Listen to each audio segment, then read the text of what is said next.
Freshen Monday. We warmed up for a little bit, and then here I am wanting to wear tank top, and it's cold. Welcome to spring. And that brings us to our talk today. We're going to talk about a spring cleanse and how to be strategic about it, how to actually cleanse without all the extremes, no deprivation. Yeah, you might have to eliminate things for a little bit, but for the most part, it works seamlessly within your life. There's not a significant need to disrupt everything in the world just so that you can cleanse. Let's start first with why. Why do we feel this draw to cleanse, to flush, to just shed skin in springtime? Have you ever noticed that every spring you feel like you just want to shed some skin? It's pretty normal, and actually, traditional Chinese medicine shares philosophies that align with this. So during wintertime, coffee's important. During wintertime, what you're doing is it's like stagnation, it's hibernation. So when a bear goes into hibernation, we tend to go into similar situations. Our body likes to slow and get stagnant, and I get it. To create heat, we're supposed to move, right? But the body feels like this is sleep time. This isn't time to be energetic. This isn't time to be energized, to bring life to the party. This is the time to kind of hunker down and hibernate, for lack of a better word, hibernate. And once we hit those days where cold, hot, cold, hot, cold, hot, your body starts to get excited for the energy that summer brings with it. So spring tends to be the time frame when many of us feel this need to shed skin, to wake ourselves up. And if you do a spring cleanse in a healthy manner, in something that's a little bit not as drastic, kind of mild, you can feel energized and energetic within days.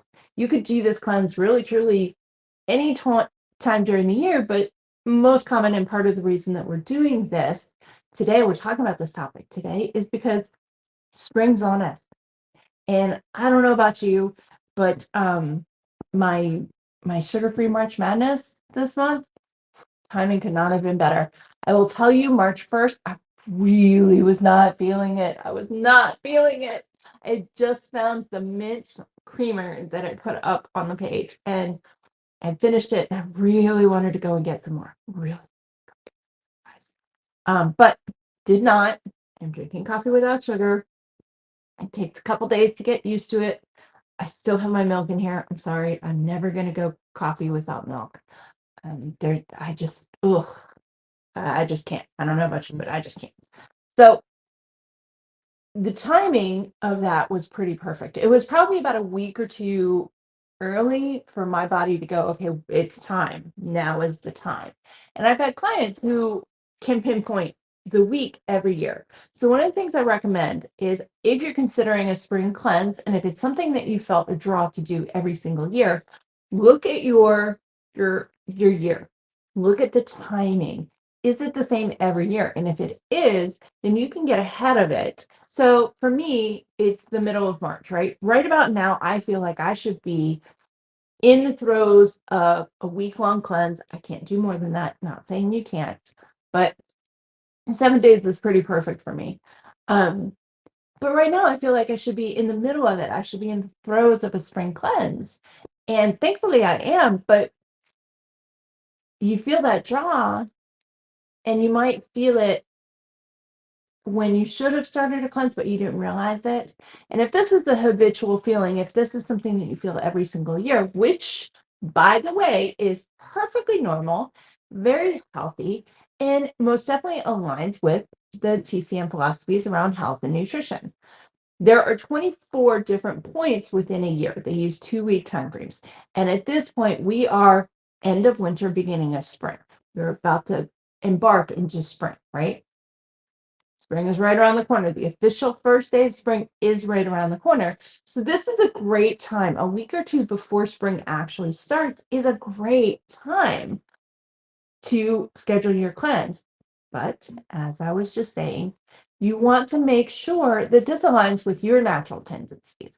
If you hit this time frame and you're like, nah, I'm not ready yet, or if you're further north and you guys are still dealing with snow, then maybe it's not the right time for you. Maybe you need to put it off and do it a week or two after spring or right when spring starts.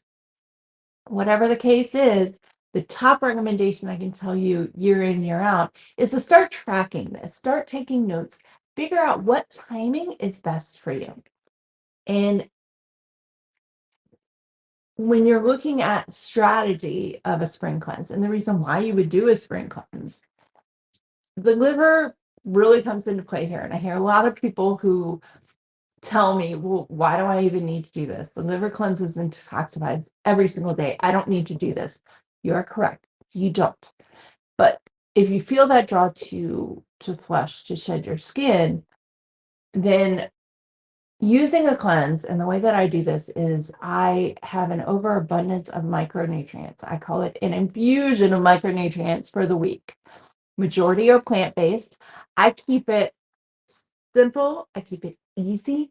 I love to just let things be simple and easy, especially with a cleanse, because if it's challenging and you're dealing with accountants right now, tax season, they're crazy busy, right? Add anything else on top of that, now you're overwhelmed, you've upped your stress levels, which is part of this, and it can be a struggle. And the whole point behind shedding your skin is to get rid of the things weighing you down. In wintertime, we tend to eat more comfort foods. They're hot, they're warm, they're heavy. And in summer, we tend to crave lighter foods. Well, there's a transition between the heavier foods to the lighter foods. A spring cleanse helps ease that transition so that you can go from heavier winter foods into those lighter summer foods and feel like your body is following that same flow. Okay, think of it like a river. You get the challenge up here, right? Or down here in summer, it's very energetic, the movement is high, and then tends to die off. It gets a little colder, so it calms a little bit, and then it becomes pretty stagnant, right? Which is your winter time. And then as you get some heat, it's going to start bubbling again, and that's where we hit spring. However, if you're coming out of winter and you're already bubbling, adding a cleanse in might send you over the edge. So you really want to look at timing. You want to look at your own life. You want to look at how you're feeling, not just the external stressors, but internal too. Is this good timing for you? Figure out what your timing is. That is step one. Now, there are a total of 5 steps, and we're going to walk through all of these so that you can strategize and make sure that your cleanse is the most successful spring cleanse you could ever develop for yourself. Why wouldn't you do anything else, right? It seems pretty easy. But when you have a lot of marketing influence and you've got a lot of things coming at you, do this, do that, do this, um, it's hard to know what is the best practices. So step one is to just start tracking. Figure out when your best time is. Now, this may not happen during year one. This may happen during year two or year three of your tracking. And that's perfectly okay. With these fun little things called Google Calendar. And what I usually do is I set a calendar event. Okay. So the following year, like today, I feel very like I should be in the throes of this spring cleanse, right? So what I'll end up doing is I will write that in my calendar as an event for next year. And when I hit next year, I'm going to see where I'm at. I'm going to look at the same time frame because I'm going to have a reminder. I always get 10-minute reminders. I have an auto setting for that. And when that pops up, I can go, oh, wait, I am feeling that way today. Again, maybe this is a pattern, or no, not so much. But when I do feel that feeling, I put it in my calendar for the following year. So that way I can track how I'm feeling without keeping track of journals throughout the year, which would be really hard for me to do. If you are one of those people that can keep track of that, by all means, please feel free. I'm just not one of them. So let's chat about these other things. So when you're looking at a spring cleanse, there's a couple of different categories you want to look at. You don't just want to look at, okay, well, I'm going to eat all of these fresh vegetables and fruit, and that's going to be my cleanse. That doesn't set up anybody for a success, especially given our food system today. So you really want to look at your diet. Okay, you want to try and make sure your diet is mostly plant-based. That's how you get the infusion of the micronutrients. Um, you want to look at your mindset. You want to look at your physical activity, and you want to look at some herbal medicine. Yes, more plants, but guess what? Spices and herbs flavor our food. In addition, they help our body to perform certain functions. They help our body protect ourselves. They help boost immune systems, decrease stress levels, perceived stress levels. So your stress may not change, but the way you feel it can be diminished. It can be reduced so that your brain, your conscious brain, can start really managing and dealing with whatever that stressor is without those emotional feelings of overwhelm. That plays into our mindset. Without some mindset activities, you can keep going and do this step by step, but at the end, you may still feel like you have to shed your skin. So, one of the things I recommend, especially with mindset, is a gratitude journal. We're reawakening ourselves, we're reawakening nature. Nature is reawakening us. It's that whole cycle that I'm always talking about. We are connected to nature. And when you're in this cycle, practicing your gratitude for mother nature, for the earth, for whatever higher power you may believe in, um, really helps your brain focus on more positive and uplifting feelings and emotions. And by doing that, now you are fueling cravings for healthier foods. Okay, healthier, happier foods. You heard me say that? That's what we're going for here. The higher the micronutrients, the happier, the lighter your body tends to feel, because you're not putting something that is very heavy, that is harder to digest. Something like red meat, it's very hard for our bodies to digest. It's one of the hardest substances for us to digest. Um, and I don't know, I feel this, a lot of my clients have felt this, a lot of my friends have felt this. When you eat red meat, it feels like you just put a rock in your stomach. And that's because your body struggles to digest it. Your red meat does not digest until it hits your intestines. It doesn't really break down much. It's just very difficult for our body to digest. So when you're looking at your diet and this infusion of micronutrients, what a plant-based diet also does is that it gives you the easy to digest food. Now, I am not saying go complete vegan, go vegetarian. You could do this as an omnivore. You totally could. Make your diet 60 to 80% plant-based. I prefer 80, but you know what? We'll go with 60. If it is higher than your usual, it counts as an infusion. Okay. Look at it that way. This does not have to be drastic. Remember, we're trying to improve. We're trying to shed skin. We're not trying to overwhelm and send you into a healing crisis. If you don't know what a healing crisis is, effectively, it is where your body is healing, but in order to heal, it has to reverse the stages that it took to get to the unhealthy place that you're in currently. Okay. If you reverse backwards too quickly, too drastically, or you start to cleanse and detoxify too drastically, it can send off what's called a healing crisis. And what that means is your body is flushing everything out, and it mimics a cold, a flu. And in many cases, what has actually happened is your immune system was struggling to fight whatever in the world. And then this thing happened where you started shifting your diet dramatically, and your body went, wait, wait, wait, wait, wait, we need to catch up, which shut down your immune function and sent you into a healing crisis.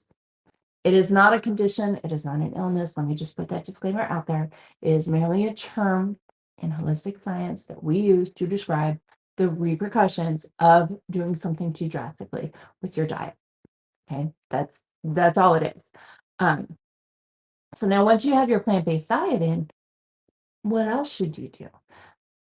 All right, so we've got looking at your log, right? And your four components need to be included: your herbal medicine, your plant-based diet, mindset, and physical activity. We're not going to focus so much on physical activity with this chat, and here's why. Physical activity is pretty simple. Make sure you get 30 minutes of activity every day. And when you're cleansing, sometimes it can feel as though 30 minutes is a lot. It's extreme. Don't go too intense. Don't go too intense with this. When you're cleansing, keep it mild. Some yoga, some walking. Be careful with putting your head below your heart. Sometimes when you're shifting and you're eating such an easy to digest diet and it's not something your body is used to, it can make you dizzy. So just be careful. Watch with the head below the heart if you are cleansing and this is not something that is normal for you.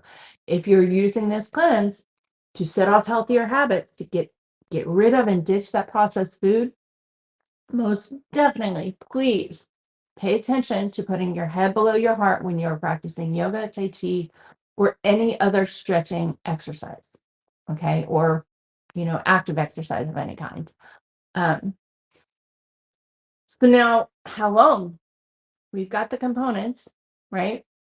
And we'll go over the herbs in just a minute. So we've got the components. We've got your herbal medicine, your diet, um, physical and mental health, right? You've got your law. Well, know your components, know what you want to put in your components. And now we need to talk about duration. What works best for you? You don't necessarily need a full month. I do a month of sugar-free because that has been the most successful for me with my clients. The majority of the people that actually actively participate in the sugar-free March Madness end up in April not even craving sugar. They're not craving sugar. So 30 days for spring cleanse, where it's sugar-free, no added sugar, nothing else really changes, just no added sugar. Um, it's ideal. When you're looking at your own spring cleanse, does 7 days work? 14, 21, 28? Does a 30-day cleanse work? You want to look at this. If you're shifting from an unprocessed, unhealthy diet to something that is healthier and trying to launch into just a healthier lifestyle long term, look at a 28-day cleanse. Now, I'm not saying you have to be strict during that 28 days and do an exact cleanse for the entire time, but maybe you could do it in stages. Start with a strict 7-day cleanse. You're 100% on point. And then following that, add things in that are healthy that you may have taken out. So some people remove gluten, dairy, a lot of the allergens. Whole30 is an excellent program to follow. They have a lot of support. They have a ton of recipes, you guys, a ton of recipes. No added sugar. They take out all of the allergens and more common sensitivities. And if that is your issue, then that is actually a highly recommended program, something to do on your own. I have several of mine that have been adopted from those same philosophies because effectively what she's done is she's taken our standard elimination diet and really customized and streamlined it to match the recommendations Melissa provides to her clients. It's a great program. If you just want to do things on your own, you don't want to fuss with anything else, go get the book, go online, look up our website, and just do it. It's a great program. It's 30 days. And here's the thing to keep in mind with that 30 days is, whether you're doing a 7-day or a 28-day, your duration is actually extended by 2. So if you're doing a 7-day cleanse, it will technically take you 14 days to get back to just healthy lifestyle. If you're doing a 14-day cleanse, it's technically going to take you 28 days. For 30 days, it takes you 2 months. Here's why.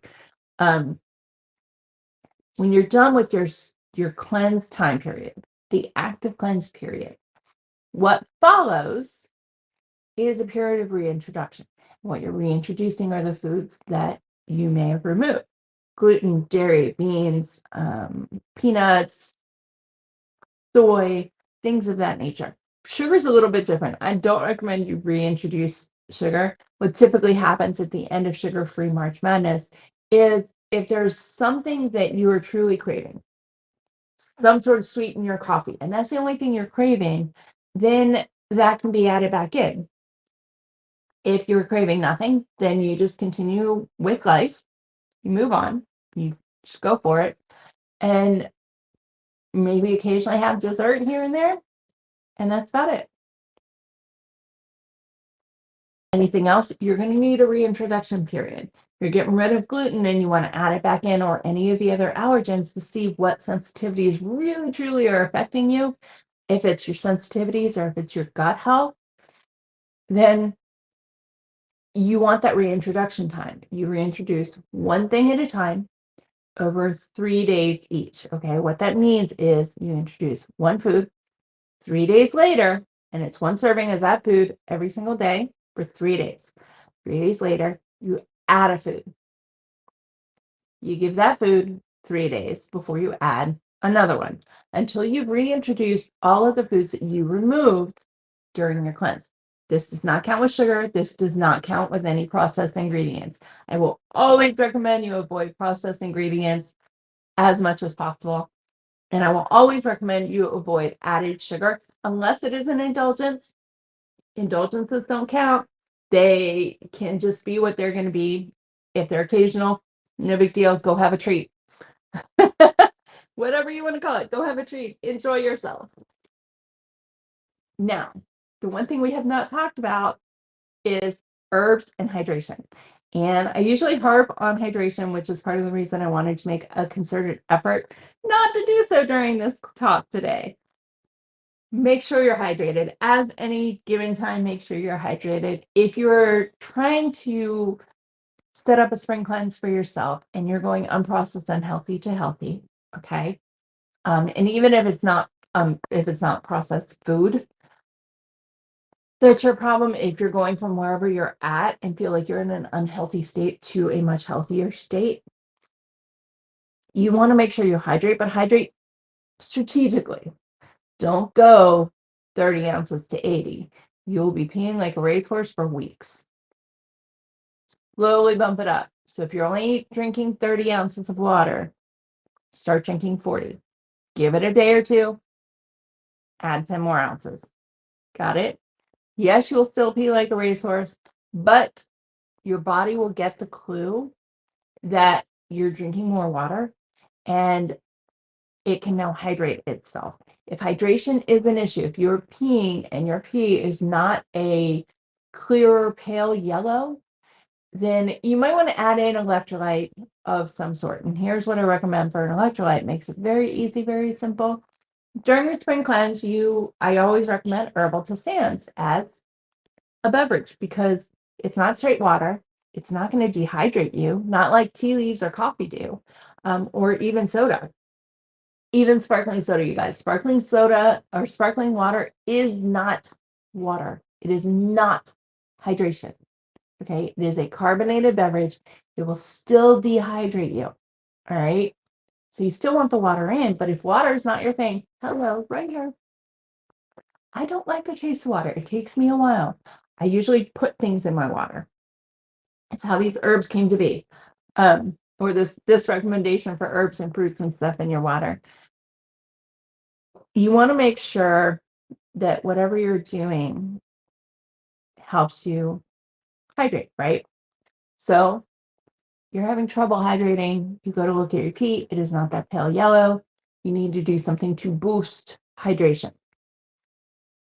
A trick is to either have 6 ounces of an electrolyte sport drink of some sort, or put a pinch of salt into something. What you're drinking. What I'd like to do is suggest Himalayan salt inside your water. What can make it taste a little bit better, so it doesn't taste like you're drinking salt water, is add some lemon juice into it. Make kind of a lemonade. You can even add some sugar. My favorite recommendation is take lemonade, put a pinch of salt in it, and have a glass of lemonade. Especially in summer, it's ideal. It's perfect. Lemonade is kind of made for summer, isn't it? So That's the best way to hydrate when drinking water isn't enough for you. Okay. Now, what about these herbs that I keep talking about and pushing off and pushing off and pushing off? All right. So, spring is a great time for herbal medicine, you guys. It is a phenomenal time for herbal medicine. And here's why. Many of the herbs and spices that we use in our food help us cleanse and flush and shut our skin. It supports that. It supports our immune system. It provides anti-inflammatories. It provides stress relievers. Let me see. There's lymphatic drainage.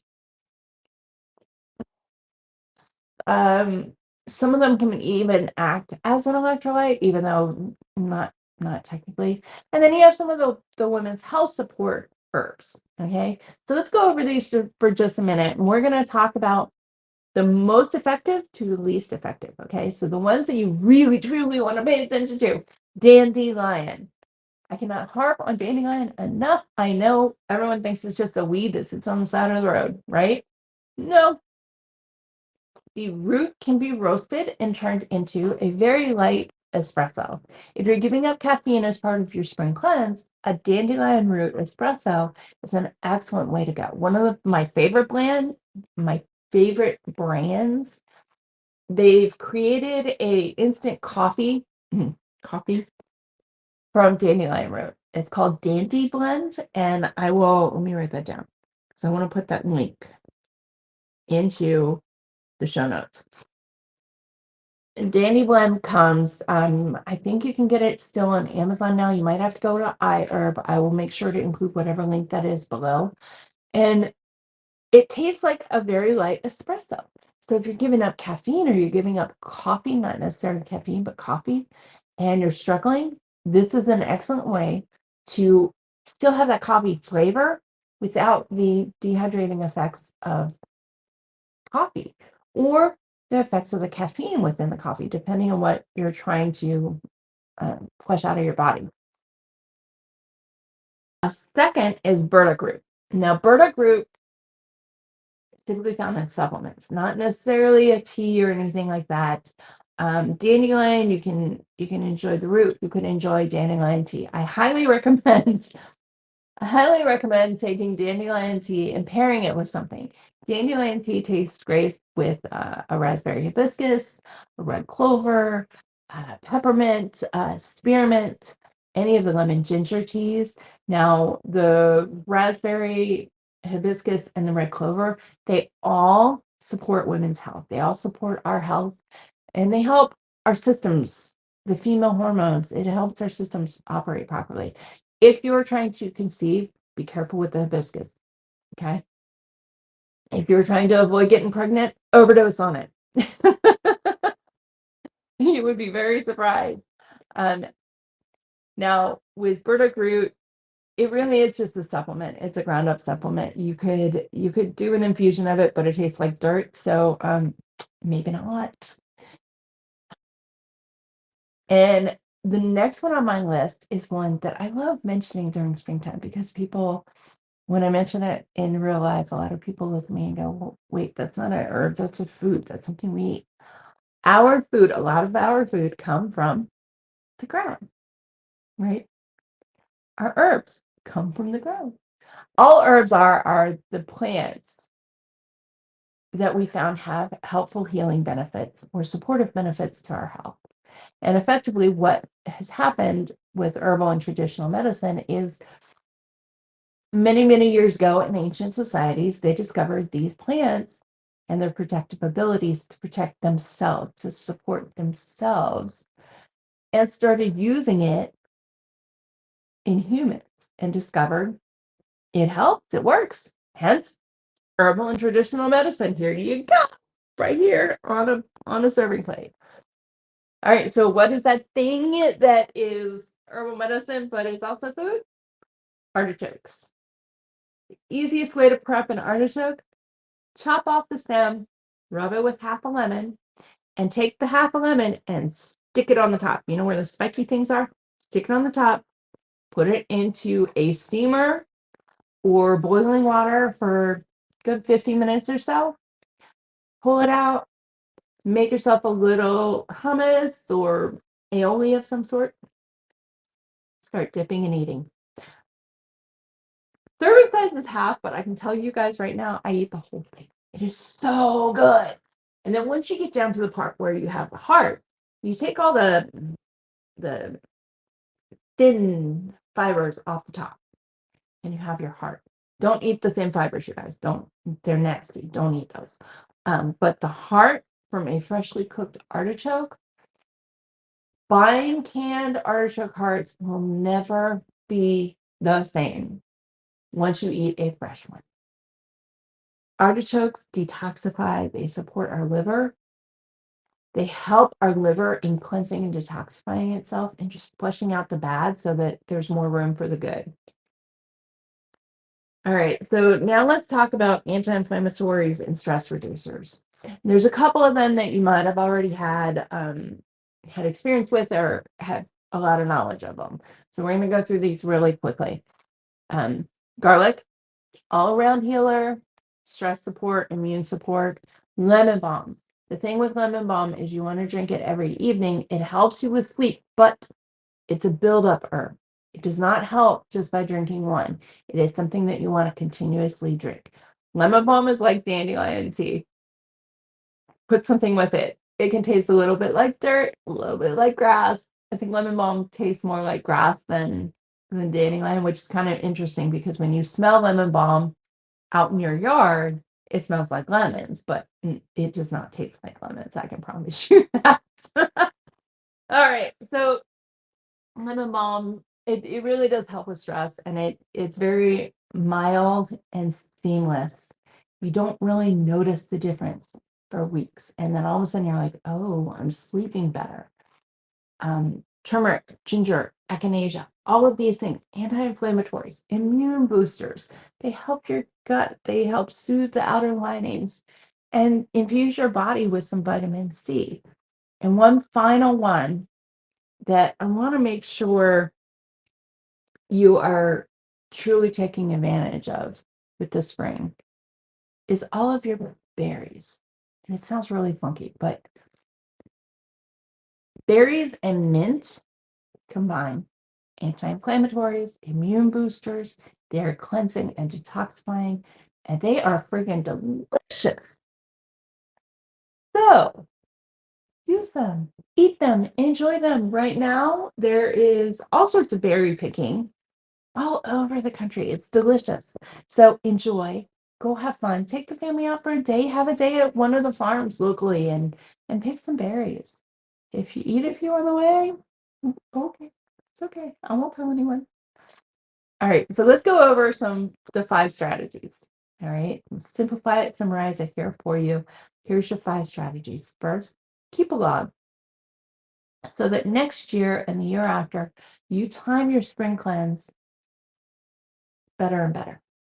Maybe you can get ahead of it and alleviate some of the negative feelings that come with wanting to shed your skin. For some of us who are fighting mental illness or any sort of struggles emotionally or mentally, it can feel like someone's holding you tight and you just want to get out. You want to break out of your shell, right? Like a caterpillar gets out of its cocoon. So keeping track of timing helps you figure out when the best time is for you to do a spring cleanse. All right. And second is to make sure you're eating a healthy diet, something that is very plant-based, 60 to 80%. Remember, minimize the hard to digest foods. Pay attention to your mindset. Make sure you're doing something with your mindset. You've got some gratitude journals going, Tai Chi, yoga, something. And just be careful. Head below the heart can cause some dizziness. Figure out a good time frame for yourself. What is the best time frame for your health, for your life, so that it doesn't feel overwhelming, it doesn't feel drastic, it feels like something that just happens every year. March 15th hits, my week-long cleanse. Moving on, right? Here's the steps that I take, and that's it. And then finally, number 5, use your herbs. Use herbal medicine. We are going to talk, and we're going to continue this talk actually next week by talking about what you don't want to do and setting yourself up for success once you're done with your spring cleanse. So you finished it, but now what? A lot of people get to that very last day and they move on to the next day and they go back to old habits simply because they don't really know what to do. So we're going to walk through a process that gives you step by step what to do. Okay. That way, when you finish the spring cleanse, you can move on into a healthier life or return back to your healthier habits or continue healing. There's three paths that people take when they're finished with the spring cleanse. And we all start in different places. We're all going to finish in different places.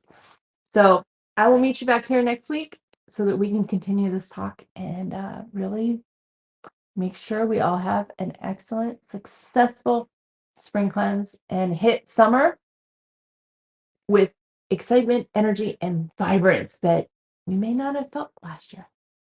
Is that good? All right. I will see you then. Cheers. Have a great week, you guys. Bye.